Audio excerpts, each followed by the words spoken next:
was born in a little town called Huyton. It was like a suburb of Liverpool in England. And I grew up my whole life there until I was like 21. I had an uncle, Uncle Peter his name was, and him and his whole family came over to America. And you're 13, you know, you're a little teenager. I can remember him coming back after 5 years, and he was telling me all these stories about America. And that was the first time I was like completely, and it never left me. So when I was 18, I said to my parents, instead of going to college, like, you know, everyone, I said I wanted to go to America, and they were, no. They would not. They had to sign for me. So between 18 and I waited till I was 21. And so when I knew what I wanted, didn't matter how many boys said, you know, if you want to be serious, you know, my ties were not there.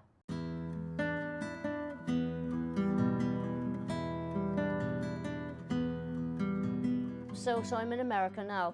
The way it works, you got to stay with the family for a full year.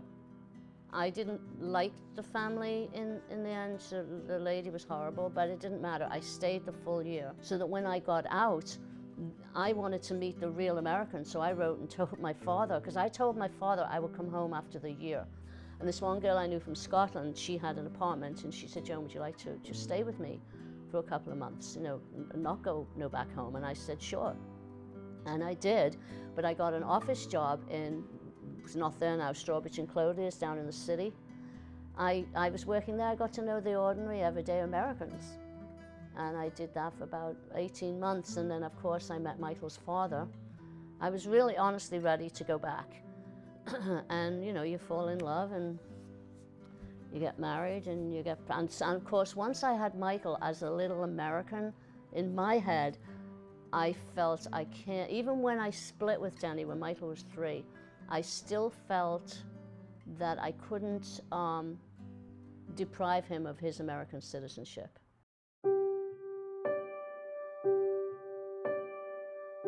If you want any memories of Michael as a little child, he was a happy little kid.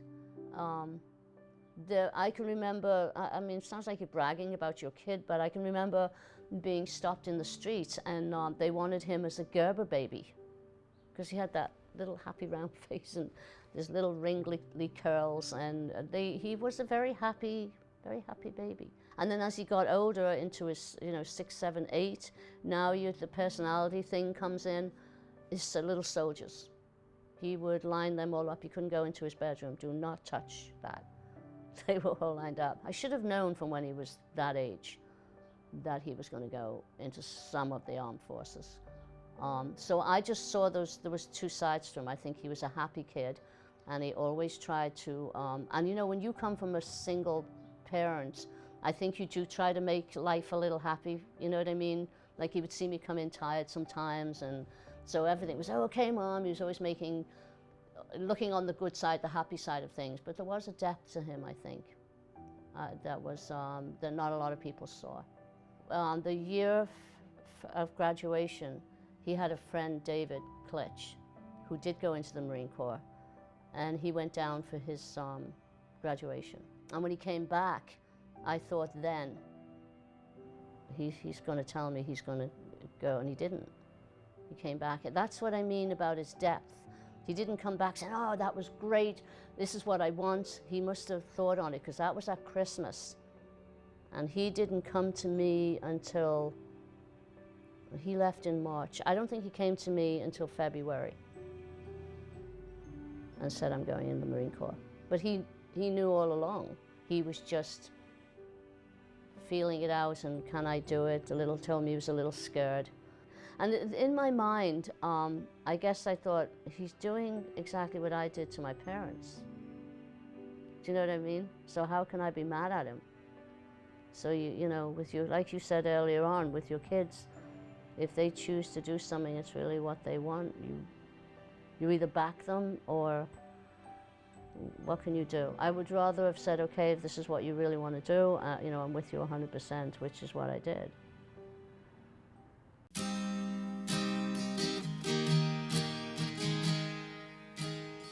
I was in work,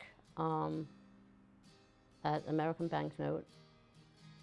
And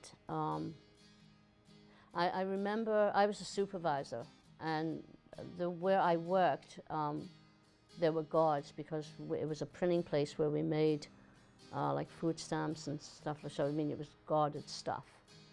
And the guards called me to come down. And for some reason, why would the guards suddenly call me like that? It was in the evening, and I just took someone with me. I just knew. I don't know why, because I said, why do you need me? And he said, just come down here. And I don't know if it was the tone in his voice, or maybe it's just a mother's tuition, I don't know. Well, the night that it happened, you know, the first thing, you know, we called everybody, and I think, you know, it's my whole Catholic upbringing was I wanted a priest. I had this feeling in my head that the Marine Corps was just going to take Michael away from me, and I was never going to see him again. So I made the choice when they gave it to me that I wanted everything Catholic and everything holy and everything religious. You know, anything that gets you through that time, and that's why I did it. You know, and if you're asking me when I started to change my thought process on that, was, you know, all those years I lived in like this dream. I'd go down there, lay the flowers. No one ever really went. And I was always sad when I left. And then when I got really sick and went into hospital, and my family's Joan, you should be home. You should be back in England. I will never leave Michael. I just couldn't do it. But I got through that, came out, and then I thought, this is ridiculous. What if someday I really do have to go back to England? Whether it's for my family's sake or for my sake. And I can't leave Michael. It's just, I'll go insane. So that was when I started thinking, wonder can I have him move to Arlington? So I went over there and I told him, and I thought he's gonna laugh at me, and he didn't.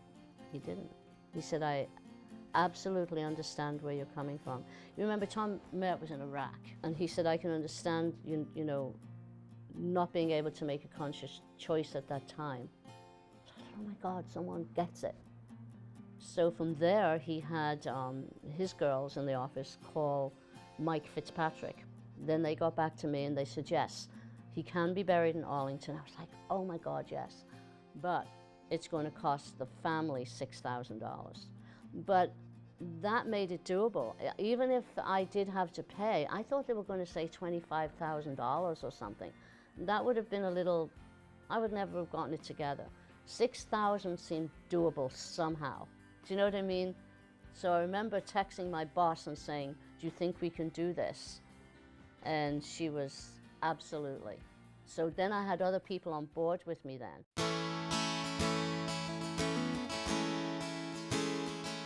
Joe Wright set up this site called Journey to Arlington, and it just took off.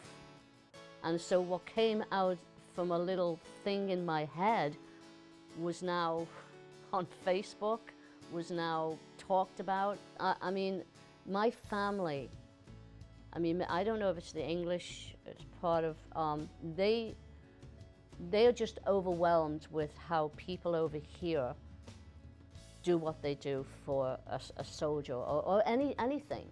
They just can't believe, they see the difference between how Americans are very warm in their way. When someone's in need, they're right there. And it overwhelmed me. I just was like, when all this is over, I don't even know how to say thank you. You know what I mean? These were people, a lot of them I knew, a lot of them I didn't know. And even so, whether you knew them or not, whether they knew Michael or not, whether you knew Michael or not, the idea that you went along with this, you could have said, she's crazy, what is she doing? You know, but none of you did. You all said, you know, let's do this. This is where Michael belongs. And I think he belongs there.